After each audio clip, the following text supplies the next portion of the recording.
So in the module 1, we have already classified our first unit into four major parts. One is your types of stability. Here we have seen the classification of stability and seen when the system undergoes a certain disturbance, either it is a small or large disturbance, what are the modes of operation?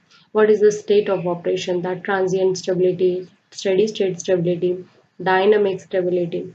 Later, we are going to study in this module today about the dynamics of synchronous machine. Here, majorly, we are going to develop the kinetic energy equation of a synchronous machine. We are going to study various constants for the synchronous machine. Next, single machine connected to infinite bus system. Here, a single synchronous alternator a synchronous generator is connected to infinite bus, and when some disturbance occurs over it, how can we see the dynamism of that synchronous machine? In the second part, we are going to develop the swing equation. Here derivation of swing equation is highly important from the examination point of view. That swing equation is developed for the small signal disturbances. We are also going to analyze the small signal stability. Then large signal stability analysis. Here we are going to see a large signal disturbance occurring over the system. After that, how to solve how the system undergoes the transient condition and how we can see that transience through graphical method. That graphical method is nothing but equal area criterion method. Here examples means we are going to take some numericals over the swing equation, dynamic of the synchronous machine. Then we are going to shift over the equal area criterion method. Then we are going to study the effect of critical clearing time on the stability, effect of critical clearing angle on the stability, and effect of sudden change in the mechanical input over the power system. These three effects we are going to study in the third part. The fourth part is single machine connected to infinite bus system using the double circuit line, and then we are going to study some numerical solution for the swing equation using Euler's method, or it is also called as point by point method. So are the objectives of this module 2 is first we will see a quick recap of module 1. Second, we are going to study the dynamism of the synchronous machine and we will try to develop equation. Basically in this we are going to generate the equation of kinetic energy of alternator, and we are also going to see certain constants related to it and their units. In third, the derivation of swing equation for the small signal stability. Fourth, single machine connected to infinite bus system. And fifth is examples. Here we are going to see certain numericals over the swing equation and related to dynamics of synchronous machine. Here in the module 1, we have seen how are the power system network is complex these days. It has increased onto a huge geographical area, right from the generation sector to transmission, distribution and utility. It have led to very high complexity, and for that, due to this complexity, we are facing huge problem in controlling and operating these parameters, because these parameters lead to huge variations or deviation from their constraints or permissible limits. So for that we have tried to analyze specific type of problem. We have problems means the stability related to rotor angle, frequency, voltage. We have made certain assumptions in order to reduce the complexity. Next, we have tried to classify the stability problem, like we have seen transient type of stability, steady state type of stability, and dynamic stability. Here, transient stability means a system undergoes large disturbance and even after large disturbance, it is able to achieve synchronism after a certain period of time. Then we call it as a transient stability. It varies for around 2 to 3 cycles, and steady state stability means not 2 to 3 cycles, it varies from 6 to 10 cycles. But for the steady state stability, we define it as when the system undergoes a small disturbance and achieves synchronism, and this can be achieved within 3 to 4 cycles.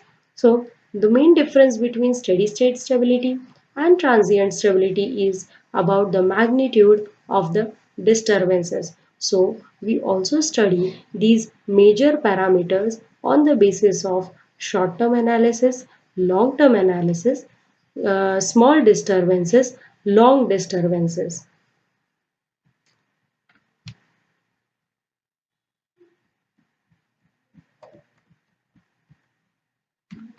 So, on the basis of the main variable, we have classified the stability. So, what are these variables? Rotor angle, voltage, and frequency. These three are the main variable should be within the constraint, and on the basis of that we have defined the power system stability. Next is method of analysis. Here in the method of analysis we have considered either small disturbance or large disturbance. How these three main variable like the rotor angle or voltage or frequency vary if there is a large disturbance or the small disturbance. So it is about the size of disturbance. Next is time span. Here the stability analysis is studied for short time or longer duration of time. Here short time means about 2 to 3 cycles, and for the large time means it is for the 10 to 12 cycles or 9 to 10 cycles. So, before moving on to our first topic of Module 2 about the dynamism of the synchronous machine, here the synchronous machine shows its dynamism, that is the change with respect to time is mainly due to rotor angle. Why rotor angle? Because for a synchronous machine, that is our output is electrical output and input is mechanical input, means we are dealing here with the alternator case, and since our input is mechanical, suppose there is a change in the mechanical input, our rotor of this alternator varies, that is its rotor angle varies with respect to time. So it becomes highly important to analyze the rotor angle stability when we are talking about the dynamism of the synchronous machine. So, in order to reduce the complexity, we will first made certain assumptions. Like, first, we will consider the balanced three-phase system and balanced disturbance is considered. Second is deviation of the machine frequency from the synchronous frequency is very small, means we are totally neglecting or it is highly negligible in the magnitude. Then DC offset current and harmonics are neglected. Fourth one, network and impedance loads are at the steady state. The voltage, current and power can be computed from the power flow equation. Next, moving on to our main first topic of the module 2, that is dynamics of the synchronous machine. Here, first, the kinetic energy of the synchronous machine can be given by Ke equal to half into J omega square into 10 raised to the power of minus 6 megajoule. Since we are taking this kinetic energy in terms of mega, so we are considering 10 raised to the power of minus 6. Now what are these two variables? Here J is the rotor moment of inertia in kg meter square, and Here omega is nothing but the angular speed. Now listen, here omega can be calculated, can be taken from the mechanical radians per second or in the electrical radians per second. Suppose if in the equation omega sm is written, means it is the rotor synchronous speed in mechanical radians per second, and if it is omega s. If it is omega suffix s, then it is the rotor speed in electrical radians per second. Okay. So further writing this omega in terms of electrical, or here we are going to see the electrical rotor speed and mechanical rotor speed relation, that is electrical rotor speed radians per second is equal to p by 2 omega sm. Here p is the number of machine poles. So, writing this above equation in terms of electrical radians per second. So, here kinetic energy in megajoule is equal to half into J, as it is we have written, and only substituting this omega in terms of omega s. So how this omega s can be written? Here 2 into omega s by p is equal to omega sm, and this is substituted in this omega. So we will get j into 2 by p whole square omega s into 10 raised to the power of minus 6, since it is in mega, into omega s. Okay, here 2 times omega s and 2 times 2 by p. So 1 omega s is out of this curly bracket. So finally, we can simplify this whole kinetic energy equation into this is equal to half capital M into omega S. So this whole expression within this curly bracket is taken as capital M and omega S. Now what is this capital M? So capital M is the angular momentum of the machine rotor. So this capital M is equal to J into 2 by P whole square omega S into 10 raised to the power of minus 6 in megajoule second per electrical radian. So here we will also define H.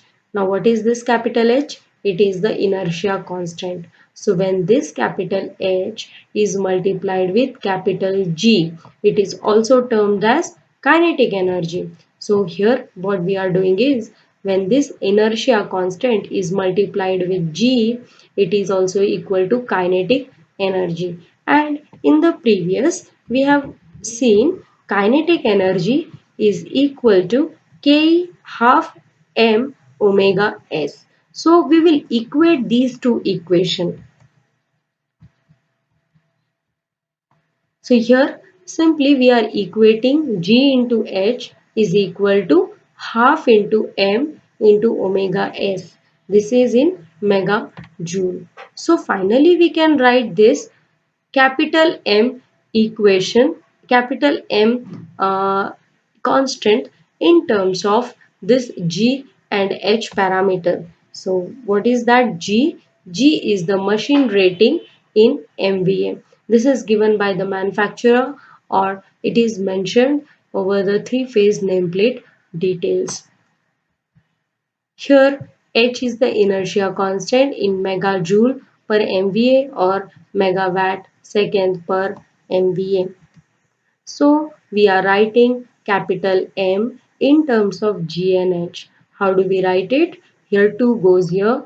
2 into GH by omega S will give you the M equation. That is, M is nothing but your angular momentum of the synchronous machine is equal to 2 into GH by omega s.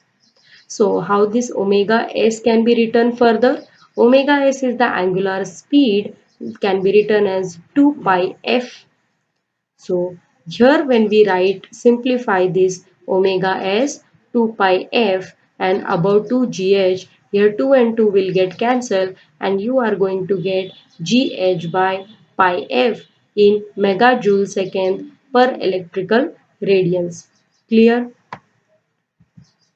So this is when we write the m in this expression, it is including pi, it is in terms of radians. When we write the pi value in degrees, we are going to get this m expression in megajoule second per electrical degree. Right? Remember these equations, they are highly important for numerical. So this m is also called as inertia constant in few textbooks. Here taking g as the base value. When you take g as the base value, you divide the previous equation, you divide this previous expression by g, you will get this. So here m in per unit. You are going, when you divide the whole equation by g, you are going to get m in per unit, which is h by pi f second square per electrical radians. Here your inertia constant is different for different types of generators. Either it is a turbine generator or hydroelectric generator, it is going to change. It is already given by your manufacturer. For condensing type, in case of a turbine generator, if the speed is 1800 rpm or 3000 rpm, it will vary from 9 to 6 or 7 to 4 as shown on your screen, and non-condensing for 3000 rpm it will vary from 4 to 3. For water wheel, that is hydroelectric generator, for the lower speed, the speed which is less than 200 rpm rotation per minute, it is 2 to 3, and for high speed more than 200 rpm it is 2 to 4. Similarly, here for the synchronous condenser it is mentioned, for the large it is 1.25 and for small it is 1. And for synchronous motor with the load varying from 1 to 5 and higher for heavy wheels it is 2. So let's start with the synchronous machine rotor dynamics. In this we are first going to derive the swing equation. So we know that the difference in the rotor torque, that is mechanical torque and electrical torque, is nothing but the acceleration power or deceleration power. If the mechanical input is more than this electrical torque, or we can say the mechanical torque is more than the electrical torque, then this term is going to be positive. If the rotor mechanical torque is less than the electrical torque, then this portion is going to be negative. So depending upon the magnitude of the mechanical torque and the electrical torque, we are going to have the rotor angle acceleration or deceleration. So we write that expression in this form: J into d square theta m by dt square is equal to Tm minus Te Newton meter, where this theta m is the angle in radians, that is mechanical radians. Tm is the turbine torque in Newton meter. It acquires a negative value for the motoring machine, and Te is the electromagnetic torque developed at the rotor. It is also in the Newton meter. It acquires a negative value for the motoring machine. So here you can see a generator and a motor. Here generator has the input mechanical power at the shaft received from the turbine. It produces the mechanical torque in one direction and the shaft starts rotating in the similar direction with the speed of omega s. Here speed is taken in electrical radians per second, and then the electrical, that is electromagnetic torque, is developed at the armature, that is the product of back EMF and the armature current. So that is nothing but the electromagnetic power developed, where it can be said that there is an electromagnetic torque first developed multiplied with the speed we get as an electromagnetic power developed at the generator, which is this output PE. Coming to the motor, in motor we have input as electrical energy. So here electrical power is taken as the input, and at the shaft, when the shaft starts rotating, it produces the mechanical power. So input is electrical power, output is mechanical power. When the input is given, the electromagnetic torque is developed in the direction, and similarly in the similar direction we have the speed, shaft is rotating at that speed, and mechanical torque is in the opposite direction. So always note that your mechanical torque and electrical torque are in opposite direction in both the cases, generator as well as in the motor.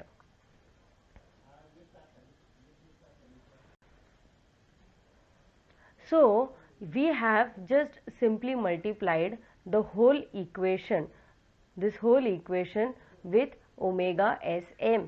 When we multiply torque with the speed, we get the mechanical power, and mechanical and the electromagnetic torque with the speed will get the electromagnetic power, that is the electrical power output at the generator terminal. So this is what we are seeing, J into omega Sm d square theta m by dt square into 10 raised to the power of minus 6 is equal to Pm minus Pe megawatt. The whole equation is written in terms of the power in order to reduce the complexity. Pm is the mechanical power input in megawatt, and Pe is the electrical power output in megawatt. Stator copper losses is assumed to be negligible. So here you can see this J into 2 by P. Earlier in the dynamics of the synchronous machine, we have written this whole expression as capital M. Similarly, here we are seeing the same expression, J into 2 by P whole square omega S into 10 raised to the power of minus 6 d square theta m by dt square is equal to Pm minus Pe. Here theta e is the angle in radians for the in frame of electrical, or this you can write it as the whole expression. You know that it is capital M. Here capital M is nothing but a angular moment of inertia, and d square m into d square theta e by dt square is equal to Pm minus Pe.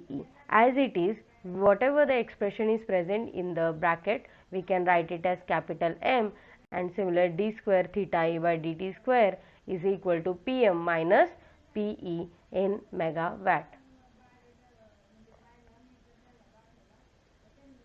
So instead of measuring the delta angle, we in terms of electrical radians per second or mechanical radians per second, it is better to express our delta angle from the synchronously rotating frame of reference in order to reduce the complexity.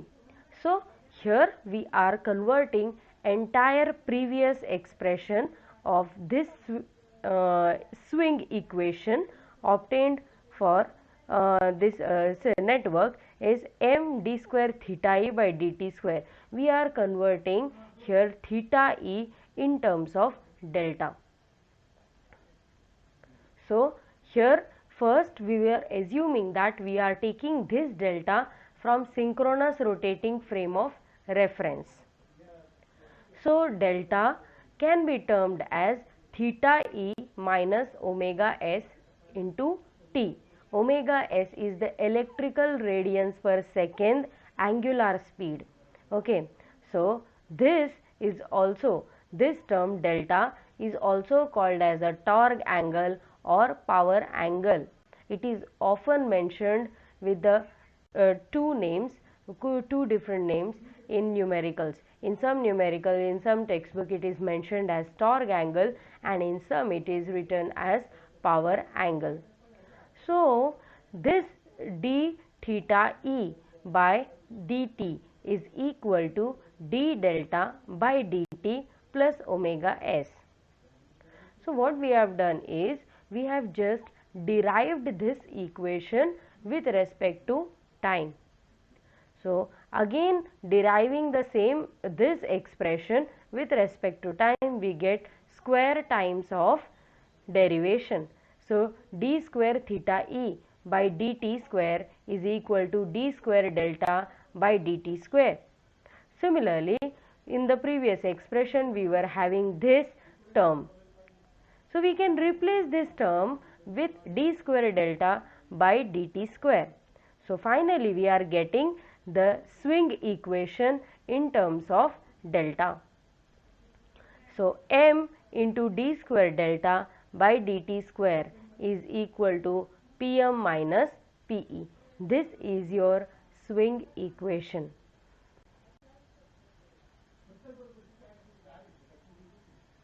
Now we are going to derive swing equation in per unit. So how do we get per unit? Usually you try to divide the whole expression by base value. So similarly here also you are going to divide the previous expression m d square delta by dt square by this g. What is this g? G is nothing but MVA rating taken as a MVA base. So when you take MVA base, you need to divide the whole expression by G. Right. So when you try to divide this m per unit, d square delta by dt square is equal to Pm minus Pe. You get it like this. So m per unit is equal to actually h by pi f, right? You know that in previously it was 2gh by 2 pi f. Here 2 pi f is nothing but the angular speed in electrical radians per second. So, and dividing here by g means 2g and 2g will get cancelled and you will get h by pi f. So finally m is equal to h by pi f. So the expression, so upper expression becomes, here m value can be written as h by pi f into d square delta by dt square is equal to Pm minus Pe. This is the swing equation in per units.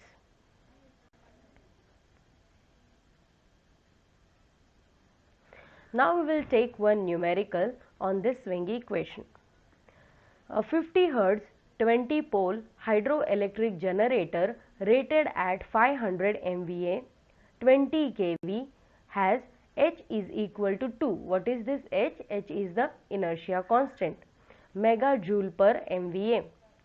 So first we need to determine omega s and omega sm.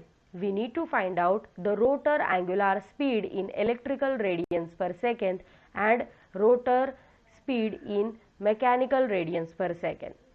Next, they have asked us write the swing equation for this type of generator. The generator is initially working at 1 per unit, that is its mechanical power and electrical power is equal and it is equal to 1 per unit with delta 0 is equal to 10 degree.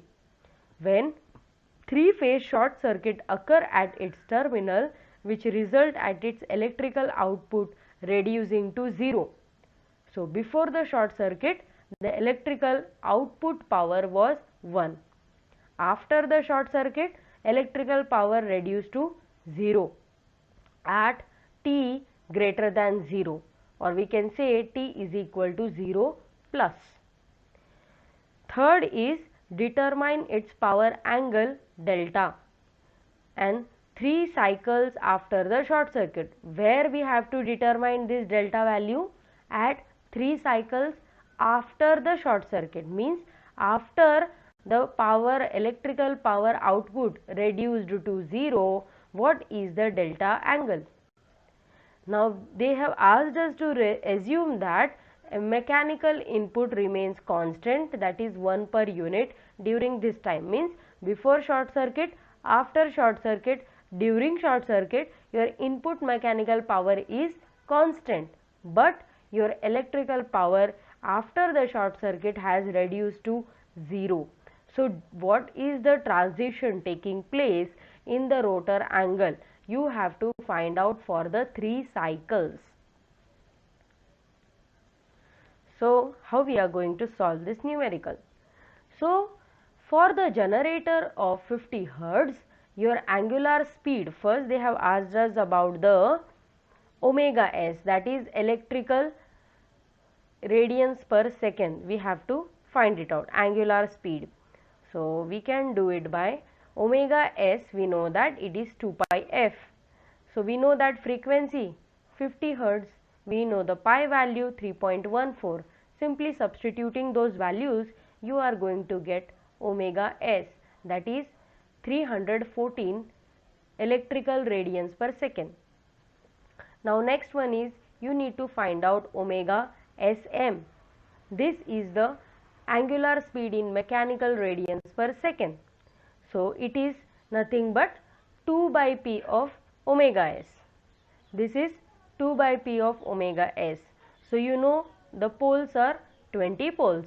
So you can simply substitute 2 by 20 into this speed, 314 radians. So you will get it as 31.4 mechanical radians per second as the omega sm. So first part of the numerical is over. Next we need to find out the swing equation in per unit. So swing equation in per unit is given by h by pi f d square delta by dt square, which is equal to Pm minus Pe in per unit. You know h value, it is given in the question. You have pi value, you have frequency mentioned. You know this input mechanical power and output electrical power. So the only unknown parameter is d square delta by dt square. Actually before the fault it is delta value is also mentioned. So how we are going to do it is, simply substitute h value 2 by pi into 50 d square delta is equal to Pm minus Pe per unit. So initially your power angle, so initial power angle before the fault is given by delta 0, which is nothing but 10 degree. So 10 degree when converted into radians, you get it as 0.1745 radians, right? You can easily do it, this calculation, using your calculators. So it is in degree. So you have at t is equal to 0 plus d delta by dt is equal to 0, and Pm is equal to 1 per unit and P is equal to 0 per unit after the fault has occurred. So Pe becomes 0, Pm equal to 0, Pm is equal to 1, and d delta by dt, the change was equal to 0 after.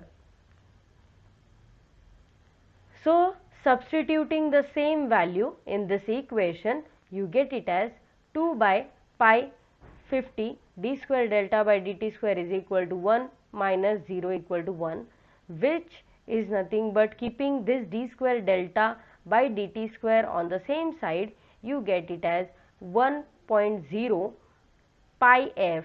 When it goes to this side, it becomes numerator pi 50 by 2. This is per unit.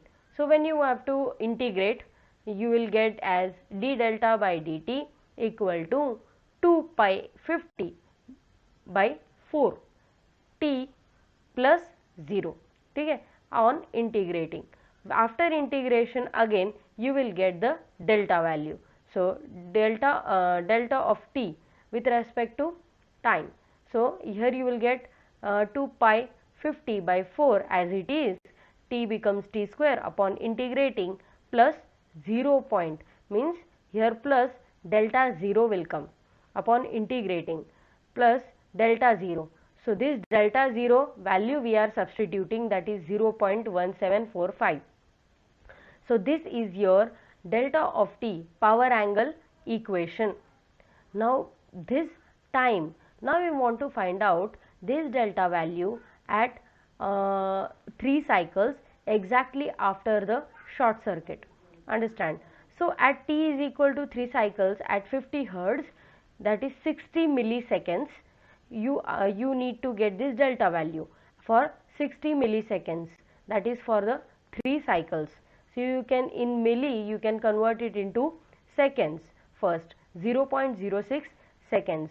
So delta value for 0.06 seconds will be, you need to only change this time value, whatever, if they are going to give you 40 cycles, 50 cycles, or 10 cycles, 20 cycles, whatever asked in the question, you can simply substitute those cycles in terms of milliseconds in this expression, first finding out this expression and substituting the cycles in terms of seconds, you will get the delta angle. Here what we have done similarly. So here delta of 0.06 is equal to 2 pi 50 by 4 as it is written.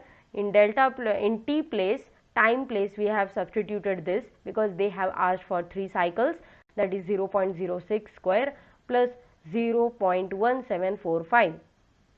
This whole expression will give you, after calculation, 0.3158 radians, which is 18.1 degree.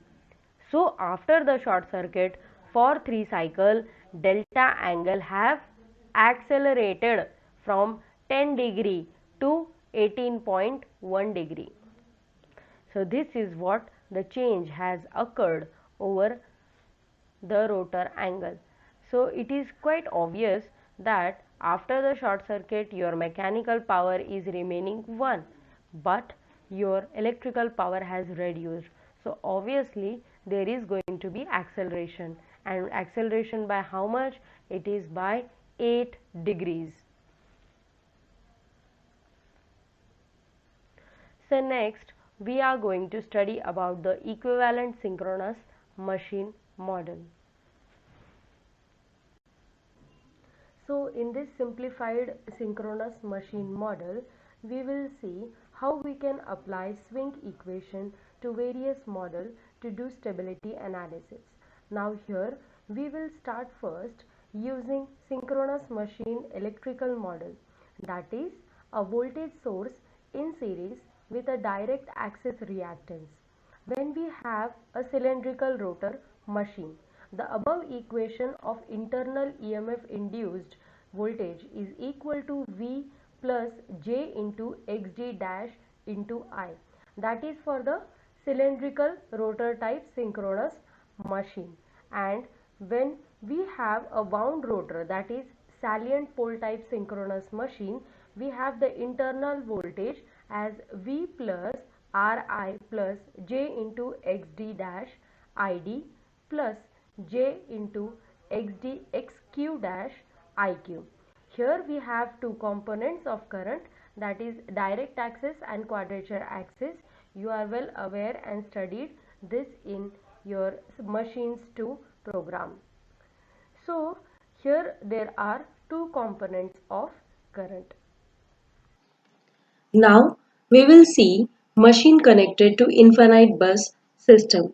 Here we will see the most commonly used network to study stability in power systems analysis. Here it is a single machine connected to infinite bus system. As I have already told you, what do we mean by infinite bus system? A bus which is connected to many generator or either only one generator machine, but has its constant voltage and current and frequency. These three parameters are constant for a bus, then that kind of a bus is called as infinite bus system. So here we can see that if we have connected machine to a large system, then this system being very large, this will have very large inertia. Thus, only change in the power from the source side cannot affect the entire system because its inertia is quite large and it will hardly going to affect the speed or frequency of the system.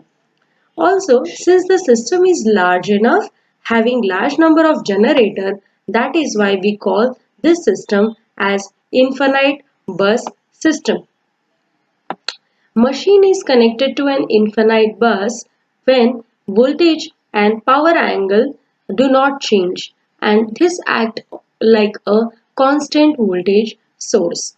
Here Xe is the external reactance generally of the transformer or transmission line connecting the machines to the other system or infinite bus system. Here Xg dash is the direct axis transient reactance of a machine I.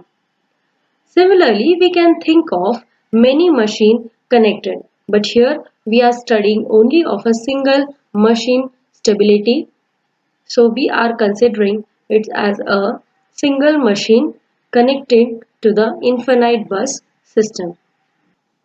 Here in this slide I have shown you how the electrical equivalent circuit of machine single machine connected to infinite bus system. Here machine internal voltage is given by the magnitude capital E dash at an power angle of delta. Here it is connected to infinite bus whose voltage is infinity at a power angle of 0 degree. Here PE is the electrical power supplied by the machine. Here XT is the total reactance of the machine. Normally, we consider the cylindrical rotor in order to reduce the complexity of the direct axis and quadrature axis. So XD and XQ are equal in this cylindrical rotor type of synchronous machine and this term is neglected or becomes zero. So the swing equation we will find in the next slide. So here the electrical output power delivered to the bus is given by product of the magnitude of internal voltage E dash and bus voltage V infinity by xt into sine delta plus square of the voltage infinite voltage by 2 into 1 by xq dash minus 1 by xd dash sine 2 delta. As I have previously mentioned, these term xq and xg dash is totally neglected since we are considering the cylindrical rotor type of machine.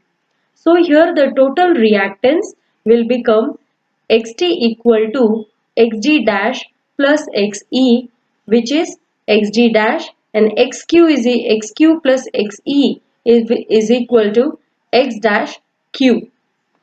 So finally, for the cylindrical type of rotor, you have PE is equal to product of the internal voltage and the bus voltage by xt sine delta, which is equal to P max sine delta. Here this power delivered by the machine to the system depends upon the power angle delta. By how much magnitude your delta is varying, your electrical power delivered to the bus also varies. This delta is leading bus voltage angle. If it's leading, then power is transferred to the bus, else it is absorbing from the bus. This swing equation so developed in the fourth part is h by pi f d square delta by dt square plus d delta by dt is equal to pm minus p max sine delta in per units. This swing equation is a second order since we are finding out the second order derivative, that is d square delta by dt square, and it is a non-linear function, that is it is having the term sine, that is sine delta. So it is called as a second order non-linear swing equation. So in the previous slide, we have studied about the swing equation. We have developed a swing equation for single machine connected to infinite bus system. Now let us consider two machines are connected with each other to study the stability of the system. Here x dash d1 plus x dash d2 is the direct access transient reactances of the machine 1 and 2. Here Xe is the reactance of external network through which these two machines are connected. Here M1 is acting as a generator and M2 as a motor. No losses are taking place in the network. So, since no losses are taking place in the network, we have PM1 is equal to minus PM2, which is can be termed as capital P suffix M, and PE1 is equal to minus PE2 is equal to capital P suffix small e. Here minus sign is given at minus PM2 and minus P1 because this minus PM2 is the output mechanical power at the motor terminal or at the second machine terminal. One is the input and other one is the output. So we have given negative sign to the second value, but both are equal in magnitude. So now substituting these PM1 equal to minus PM2 equal to PM and PE1 is equal to minus PE2 equal to PE, these two equation in the above developed swing equation. So we get it as d square delta 1 by dt square is equal to pi f into Pm1 minus Pe1 by H1 equal to pi f Pm minus Pe. Here we have taken from the above two equation. Here Pm1 is also equal to Pm and Pe1 is also equal to Pe. So writing on and simplifying this as pi f Pm minus Pe by H1.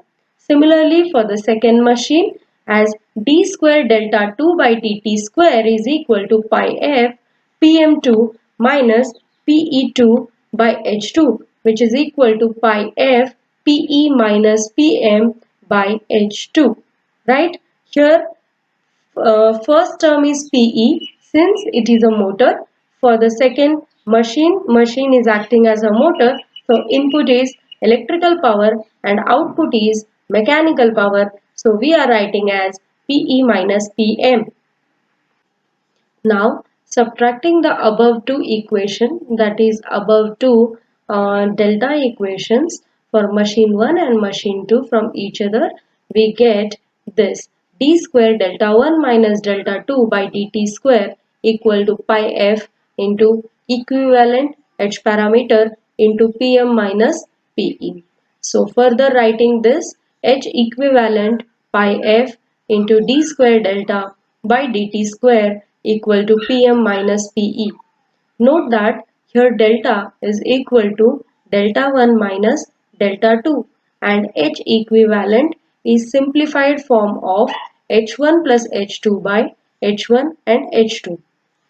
So here electrical power transfer is given by the expression as modulus of E1 dash into modulus of E2 dash, that is the product of the magnitude of the internal voltages of the two machine, one generator and motor, that is E1 dash into E2 dash by x1 d1 x dash d1 plus xe plus x dash d2, total reactances of machine 1, machine 2 and the external circuit multiplied by sine delta. Up till now, we have seen the swing equation and we have developed the swing equation for single machine connected to infinite bus system. And also we have seen how we can convert the single machine into two machine. And now we are going to study the H parameter, that is inertia constant, how we can develop for multi-machine system. What will be the equation to convert the inertia constant into system base. So here in a multi-machine system, each machine has a different rating and thus inertia constant also. The inertia constant is given depending upon the rating of the machine.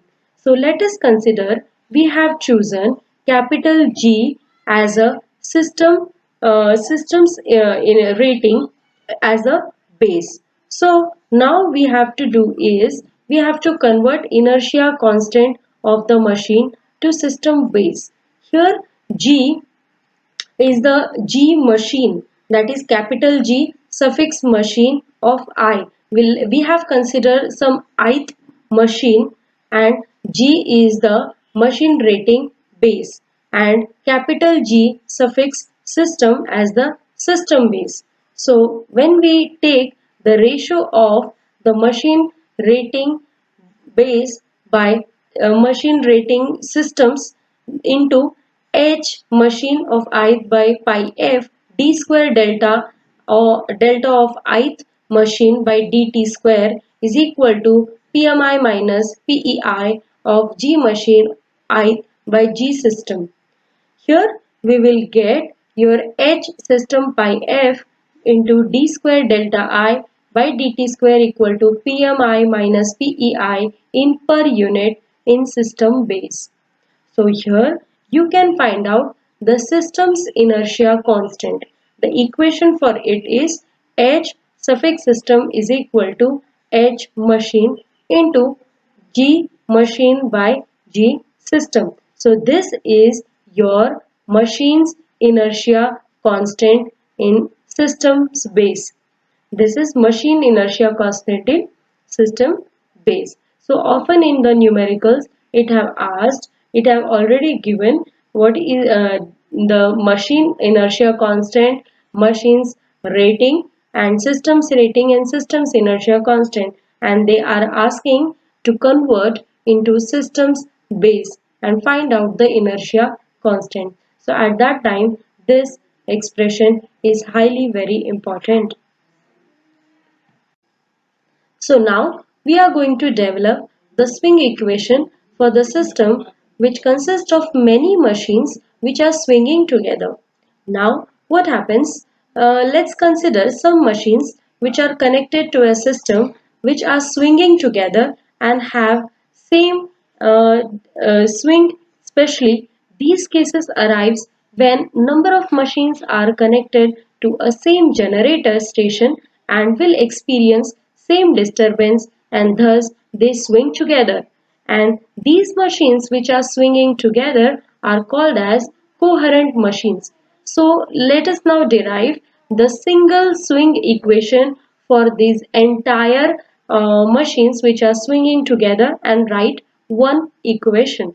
So here h1 d square delta 1 by pi f dt square is equal to pm1 minus pe in per unit and h2 by pi f d square delta 2 by dt square is equal to pm2 minus pe1 in per unit. Now since the machine rotors are swinging together, that is known as coherently swinging machine or coherence and unison, here delta 1 is equal to delta 2 is equal to delta, right? All the rotor angles are at the same degree when they are working together. Adding these two equations, then we get H equivalent by pi f into d square delta by dt square is equal to Pm minus Pe. Here Pm is nothing but the equivalent mechanical power of first and second machine and electrical equivalent power is Pe1 plus Pe2. So here you are taking the H equivalent, that is equivalent inertia constant of first machine and second machine and write it in as H equivalent in the swing equation. Here we come to the end of a module 2 of lecture series on power system operation and control on unit 1, that is power system stability. So these are few assignment questions which are repeatedly coming in your NSEM and INSEM exams. So question 1 is develop dynamic equation of synchronous machine in per unit. Second equation is derive the swing equation for a single machine connected to infinite bus system with suitable electrical equivalent diagram and discuss the factors on which swing equation depends. So here you have to first draw the equivalent diagram of single machine connected to infinite bus. You need to mention all the necessary equations related to these equivalent circuit diagram. You need to develop the swing equation and also need to write down what are the factors on which your swing equations are depending. So this second question is can be divided into three parts. Your third question is derive the swing equation for multi-machine system which are swinging coherently. This question can be flipped like it can be written like the derive swing equation for the machines which are running in unison, the machine which are swinging together, or the machine which are running coherently. So this question can be flipped in any manner and discuss the factors on which the swing equation depends. So in both second and third question you might have seen the third part of the question is same, that is factors on which the swing equation depend. So this question is highly very important. Either the question is asked for single machine connected to infinite bus or single machine connected or the multi-machine system or the machines which are in unison which are running coherently, but after finding out the swing equation you have asked what are the factors on which the swing equation depend. So this is very important from the exam point of view and as well from the interview point of view. So here we come to an end of the module 2 of unit 1 power system stability. We would continue with our third module very soon about the next third part of our power system stability. So let's stop here. Thank you.